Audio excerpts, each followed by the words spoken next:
Hello friends, welcome to Thambi's cooking and vlogs. இன்றைக்கி நான் பார்க்க போகிற வீடியோ எல்லாருக்கும் ரொம்ப பிடிச்ச பன்னீர் கிரேவி எப்படி பண்ணுறது வாங்க பார்க்கலாம். அதுக்கு முன்னாடி நம்ம சேனலை சப்ஸ்கிரைப் பண்ணிவிடுங்க அண்ட் மறக்காம பக்கத்தில் பெல் ஐக்கனை கிளிக் பண்ணிவிடுங்க. நான் கிரேவி பண்ணுறதுக்கு 2 தக்காளி எடுத்திருக்கேன், ஒரு பெரிய வெங்காயம் சின்னதாக கட் பண்ணி வச்சுருக்கேன், 1 ஸ்பூன் இஞ்சி பூண்டு பேஸ்ட்டு, தேவையான உப்பு, கடுகு, ஜீரகம் ஒரு டீஸ்பூன் போட்டுக்கலாம். பன்னீர் 200 கிராம் எடுத்து வச்சுருக்கேன். நெக்ஸ்ட்டு தாளிக்கிறதுக்காக கறி மசாலா இலை, ஏலக்காய், கிராம்பு, ஒரு சின்ன அளவு பட்டை எடுத்துருக்கேன். இப்போ நம்ம ஃபஸ்ட்டு இப்போ 200 கிராம் பன்னீரை குட்டி குட்டியாக கட் பண்ணி வச்சுருக்கேன். இதை ஃபஸ்ட் நம்ம தோசைக்கல்லில் போட்டு ரோஸ்ட் பண்ணி எடுத்துக்கலாம்.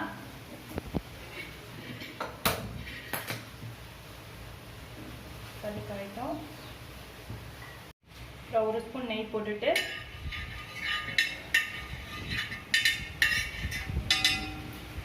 எல்லா பீஸும் சேர்த்து உள்ளே வச்சுருங்க. பன்னீர்லாம் ரோஸ்ட் ஆகட்டும். இப்போ திருப்பிக்கலாம். ரொம்ப ப்ரௌனிஷாக தேவையில்லை, லைட்டாக ப்ரௌன் ஆனால் போதும். இந்த மாதிரி லைட்டாக ஆனதுக்கப்புறம் எல்லாத்தையும் திருப்பி ஒரு தடவை திருப்பி போட்டுக்கோங்க. இப்போ 2 நல்லா ப்ரௌனிஷ் ஆனதுக்கப்புறம் நீங்கள் பிளேட்டில் மாற்றி எடுத்துக்கோங்க. பண்ணிவிட்டு பேன் காயிட்டோம், ஆயில் எடுத்துக்கோங்க.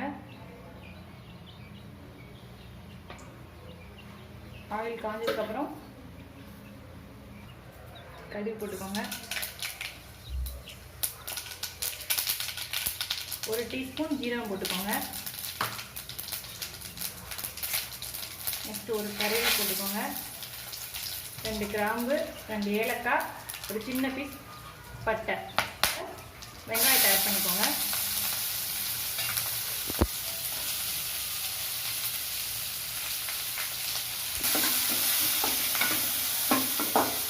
வெங்காயம் எல்லாம் வதங்கி ப்ரௌனிஷாக இருக்கட்டும். அதோட இஞ்சி பூண்டு பேஸ்ட் ஆட் பண்ணிக்கோங்க.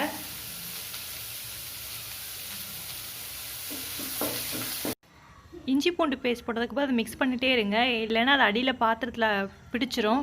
அதனால் நல்லா மிக்ஸ் பண்ணிக்கோங்க.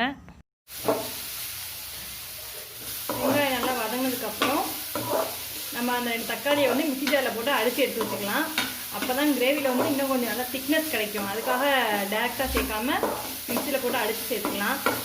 வெங்காயம் வதங்க உங்களுக்கு லேட்டாச்சு அப்படின்னா கொஞ்சம் உப்பு போட்டுக்கோங்க. உப்பு போட்டிங்கன்னா வெங்காயம் சீக்கிரமாக வதங்கிடும். நம்ம வெங்காயம் வதங்கிடுச்சு, தக்காளி சேர்த்துக்கலாம்.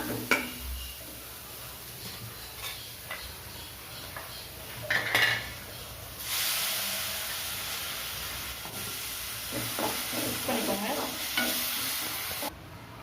நல்லா மிக்ஸ் பண்ணிக்கோங்க தக்காளி வெங்காயம் எல்லாம். இது கொஞ்சம் வதங்காத பச்சை ஸ்மெல் போகும், அதுக்காக கொஞ்சம் நேரம் கொதிக்கட்டும். அப்படியே விட்டுடலாம். இப்போ அதில் 1 டீஸ்பூன் மஞ்சள்தூள் போட்டுக்கோங்க, 1 ஸ்பூன் ஜீரகத்தூள் போட்டுக்கோங்க,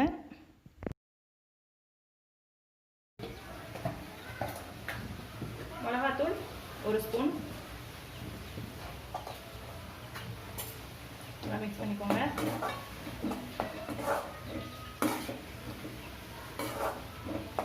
இப்போவே தேவையான உப்பு போட்டுக்கோங்க.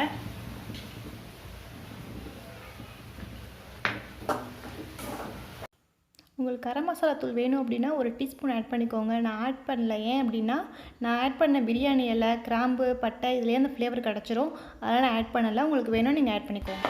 மசாலாலாம் சேர்த்ததுக்கப்புறம் உங்களுக்கு தேவையான அளவு தண்ணி ஊற்றிக்கோங்க.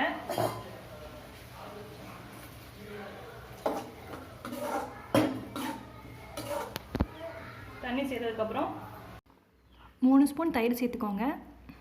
அது ஏன் அப்படின்னா உங்களுக்கு இன்னும் கொஞ்சம் கிரேவி திக்காக இருக்கும். அதுக்காக தயிர் ஆப்ஷனல் தான், நீங்கள் சேர்க்கறனா சேர்க்கலாம், சேர்க்காமே விட்டுடலாம்.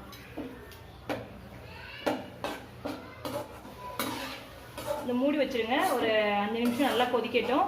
நம்ம அதுக்கப்புறமா அதை பன்னீர் சேர்த்துக்கலாம்.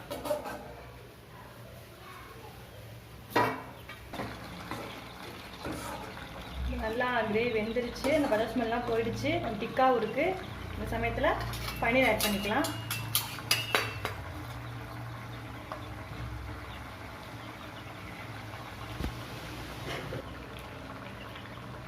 பன்னீரை ஆட் பண்ணிவிட்டு மீடியம் ஃப்ளேமில் வச்சுட்டு ஒரு 5 மினிட்ஸ் அப்படியே விட்டுருங்க.